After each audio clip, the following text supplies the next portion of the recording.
Hi Year 3, Miss Norma here. Hope you're having a lovely time today. The sun is shining and I'm sitting here and I'm about to tell you the next part of the story, Spaghetti Pig Out. Right, okay, so Matthew has decided that he's going to take his remote to school to see if he can impress the school bully. But I've got a horrible feeling things are not going to go the way he wants them to. 4. It was Saturday and I slept in. I did my morning jobs and set out to find Guts Garvey. He usually hung around the shops on Saturday with his tough mates.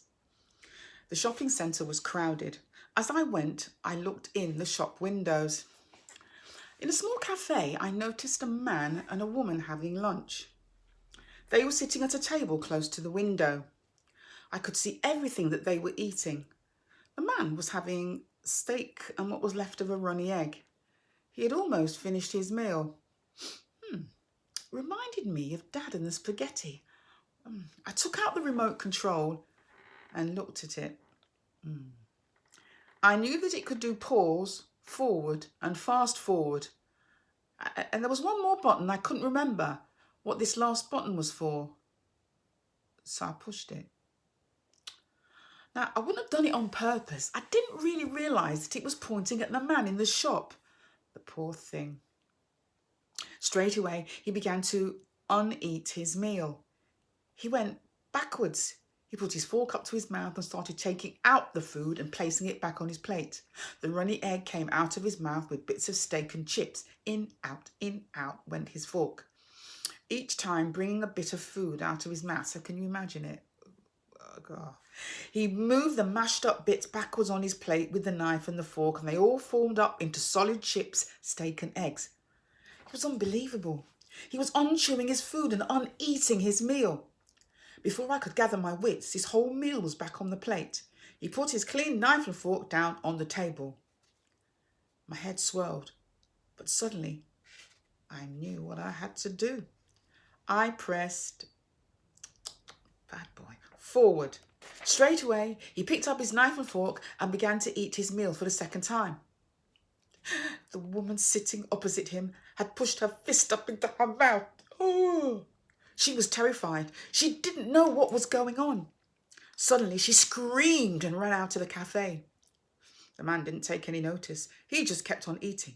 He had to eat the whole meal again before he could stop. Oh, I ran down the street feeling guilty as sin. This thing was powerful. It could make people do things backwards. I stopped at the corner. There, talking to his mean mate Rabbit, was Guts Garvey. This was my big chance to get in his good books. Look, I said, take a squiz at this. I held out the remote control. Guts Garvey grabbed it from my hand. Yuck, he growled. Green chocolate, buzz off, bird brain. He lifted up the remote control. He was going to throw it at me. No, I yelled. It's a remote control from a video. You press the black things. Guts Garvey looked at me. Then he looked at the controls. He didn't believe me, but he pressed one of the buttons. Rabbit was bouncing a basketball up and down on the footpath. He suddenly froze, and so did the ball. Rabbit stood there on one leg, and the ball floated without moving, halfway between his hand and the ground. Guts Garvey's mouth dropped open. He rubbed his eyes and looked again. The statue of Rabbit was still there. Press forward, I said, pointing to the top button. Guts pressed the control again, and Rabbit finished bouncing the ball. I smiled. I could see that Guts was impressed. He turned and looked at me. Then he pointed the remote control straight at my face. No! I screamed, no! But I was too late. Guts Garvey pressed the button. He paused me. I couldn't move. I just stood there with both arms frozen up in the air. My eyes stared. They didn't move. Nothing moved. I was rock solid. Guts and Rabbit laughed. Then they ran off. 5. People gathered round. At first they laughed. A whole circle of kids and adults looking at the stupid Dill standing there like a statue. Someone waved their hand in front of my face. A girl poked me. "He's good," said someone. "He's not moving a muscle." I tried to speak. My mouth wouldn't move. My tongue wouldn't budge. The crowd got bigger. I felt an idiot. What a fool. Dozens of people were staring at me, wondering why I was standing there posed like a picture on the wall. Then I stopped feeling stupid. I felt scared. What if I stayed like this forever? Not breathing, not moving, not alive, but not dead. What would they do with me? Put me in the garden like a garden gnome? Stash me away in a museum? Bury me alive? It was too terrible to think about. Suddenly, I collapsed. I puddled onto the ground. Everyone laughed. I stood up and ran off as fast as I could go. As I ran, I tried to figure it out. Why had I suddenly gone off pause? And then I realised what it was. I remembered my Uncle Frank's video. If you put it on pause and went away, it would start up again automatically after 3 or 4 minutes. The movie would come off pause and keep going. That's what had just happened to me. I looked ahead. I could just make out 2 tiny figures in the distance. It was Rabbit and Guts Garvey with my remote control. I had to get it back. The dirty rats had nicked it. I didn't care about getting Guts Garvey's good books anymore. I just wanted my controller back. And revenge. I wanted revenge. I ran like a mad thing after them. But it was no good. I was out of breath and they were too far away. I couldn't catch them. And I looked around. Sean Potter, a kid from school, was sitting on his horse, Star, on the other side of the road. I rushed over to him. "Help," I said. "You've got to help. Guts Garvey has pinched my remote control. I've got to get it back. It's a matter of life and death." Sean looked at me. He wasn't a bad sort of kid. He was one of the few people in the school who had been kind to me. He wasn't exactly a friend. He was too scared of Guts Garvey for that. But I could tell by the way he smiled and nodded at me that he liked me. I jumped from foot to foot. I was beside myself. I had to get that remote control back. Sean hesitated for a second or two. Then he said, "Okay, hop up."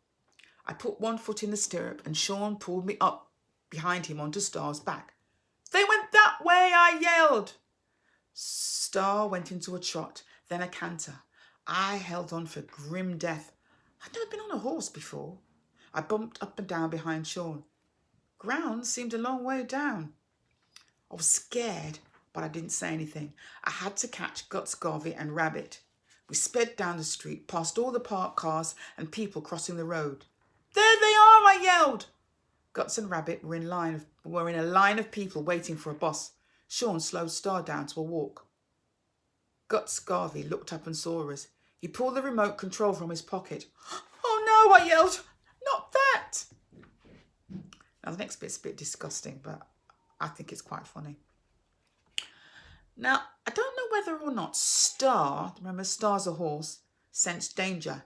Anyway, he did what horses often do at such times.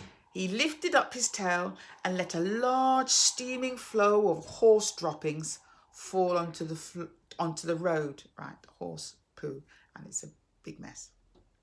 Then he took a few steps towards Guts and the line of people. Guts pointed the remote control at us and hit the rewind button. "Stop!" I screamed, but it was too late. Star began to go in reverse. She walked a few steps forward. The pile of horse droppings began to stir. It twisted and it lifted. Then it flew through the air, back to where it came from. So I've got this picture in my head of the horse poo going back up the horses. The line of peoples roared. Some laughed. Some screamed. Some ran away. How embarrassing. I was filled with shame. Poor Star went into a backward trot. Then suddenly she froze. We all froze. guts had hit the pause button. He had turned Sean, Star, and me into statues. While we were standing there like stiff dummies, the boss pulled up. All the people in the queue piled on. They couldn't get on quickly enough. They wanted to get away from the mad boys and their even madder horse. After 4 or 5 minutes, the pause effect wore off. We were able to move. I climbed down off Star's back. Sorry, I said to Sean. I didn't know that was going to happen. Sean stared down at me. He looked pale. I think I've just had a bad dream, he said. In the middle of the day, I think I'd better go home. He shook his head slowly and then trotted off. Now, I think I'm going to stop there because the next bit is pretty disgusting. But I will leave that for next time. Okay? So, what do you think is going to happen? How is Matthew going to get his revenge? Is this story going to have a happy ending? Well, Paul Jennings is a bit of a tricky writer. You can never tell where he's going to go. But I have to tell you that it's very, very funny. So I've already had my chocolate and I've had my coffee. So I'm going to go out into the garden and mow the lawn. Year 3. I'll tell you the rest of the story next time. Bye.